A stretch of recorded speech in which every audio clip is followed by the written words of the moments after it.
Halo semuanya, balik lagi di praktikum minggu ke-8 Fisiologi dan Reproduksi Organisme Akuatik sama aku, Apriliana Yasaparsa dengan NIM C14012411120 dari kelompok 6 paralel 2. Pada minggu ke-8 ini, kita akan melakukan praktikum teknik hipofisasi dan juga induksi pemijahan pada ikan.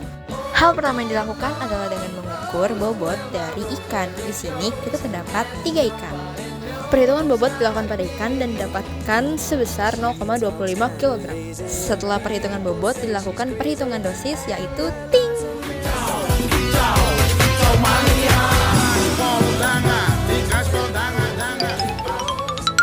Menurut Trimula et al. 2024, teknik hipofisa dilakukan melalui injeksi ekstrak kelenjar hipofisa pada bagian intramuskular atau sirip dada ikan, di mana dosis hormon yang sudah dicampur larutan fisiologi dengan perbandingan 1:3 dicampurkan atau dihomologenkan di dalam siring. Selanjutnya disuntikan ke bagian intramuskular pada ikan sebesar 45 derajat. Tahap selanjutnya adalah pembelahan kepala ikan guna untuk mencari pituitari yang ada di dalam otak ikan. Menurut Cortes dan Ruaza 2018, kelenjar hipofisa terletak pada bagian ventral otak yang posisinya tepat di bawah hipotalamus. Nah, pada bagian ini kita harus benar-benar teliti dan pelan-pelan nih teman-teman, karena kalau misalkan kesenggol aja itu bisa ngebuat si hipotalamusnya mungkin aja pecah atau hancur yang membuat nanti kita gagal pada praktikumnya.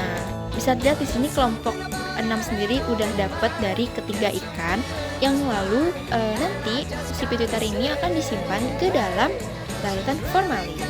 Nah, menurut Tesema et al. 2020, ketepatan teknik dalam pembedahan sangat penting untuk mempertahankan aktivitas hormon karena keberhasilan pemijahan ikan mas dipengaruhi oleh kematangan gonad dan keseimbangan hormon.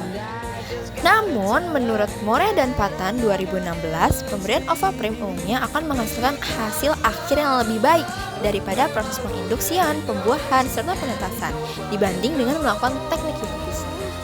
Mungkin segitu aja video untuk praktikum kali ini. Terima kasih untuk teman-teman semua yang udah memperhatikan sampai habis, dan sampai jumpa di praktikum selanjutnya. Dadah!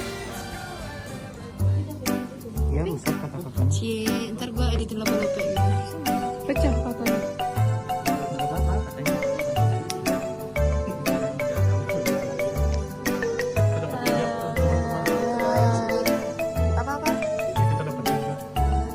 Apa itu hipofisa. Coba dia dulu kok.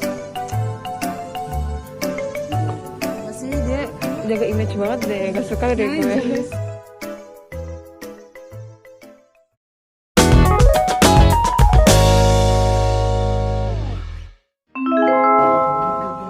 Udah mati, mau dibius ya. Jadi ini detik-detik sebelum Halo semuanya, balik lagi sama aku Apriliana Yasaparsa dengan NIM C14012411120 dari kelompok 6 paralel 2 mata kuliah Fisiologi dan Reproduksi Organisme Akuatik. Nah, pada praktikum minggu ke-10 ini kita melakukan uji seks reversal dan pengecekan kelamin dengan metode acetocarmin. Umumnya metode dari seks reversal ini tuh ada 3 nih teman-teman, ada oral, perendaman, dan juga ada penyuntikan. Nah, kalau demo yang sedang dijelaskan oleh Bang Hadi ini yang merupakan metode perendaman. Nah, kalian bisa lihat videonya nih teman-teman, udah dijelasin sama Bang Hadi dengan jelas banget. Menurut Tomaso et al. 2021, metode perendaman yang dilakukan pada fase larva menghasilkan pengaturan nisbah kelamin yang lebih optimal, mengingat larva sangat responsif terhadap pengaruh eksternal termasuk pemberian hormon.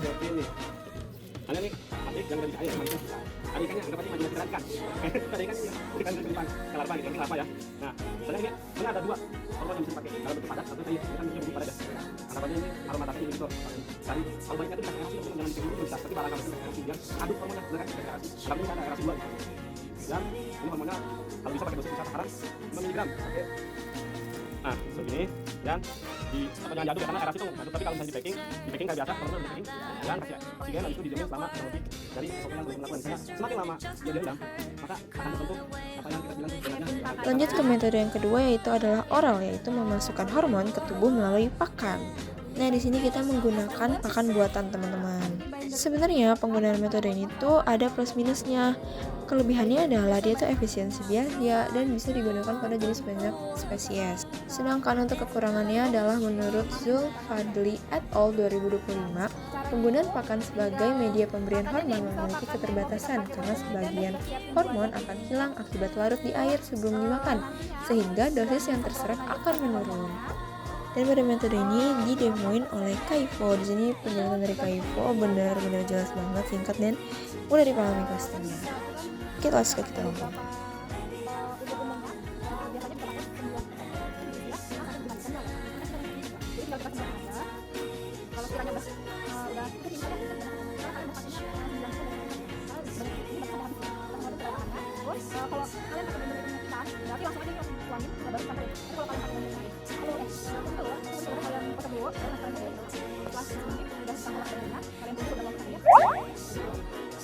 Nah, teknik pertama yang kita lakukan sebelum melakukan histologi adalah melakukan pembedahan teman-teman untuk mencari gonadnya dulu.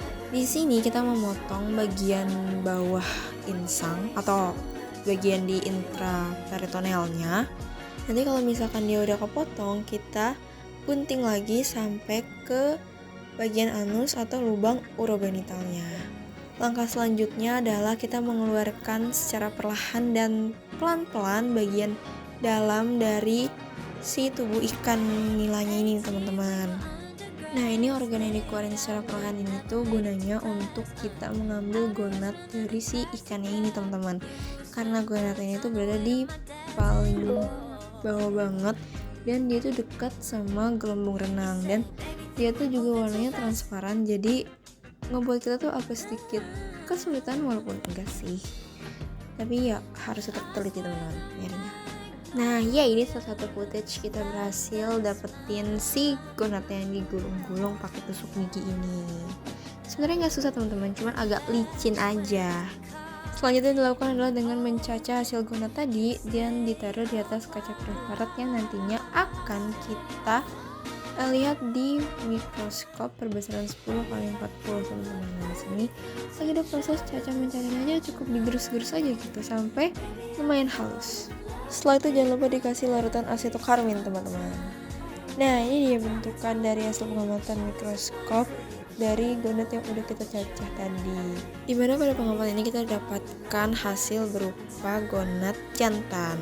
Menurut Thomas Waugh et al. 2021, ciri benih jantan dapat dikenali dari adanya struktur germinal seed, spermatosit, dan spermatid yang tampak pada hasil pengamatan mikroskop. Visualisasi yang jelas ini juga dibantu karena adanya larutan asetokarmin yang mempermudah mengidentifikasi sel germinal melalui peningkatan kontras warna pada jaringan gonad. Bagawati et al. 2017. Jadi segini dulu untuk recap praktikum hari ini, sampai jumpa di praktikum selanjutnya. Dadah teman-teman.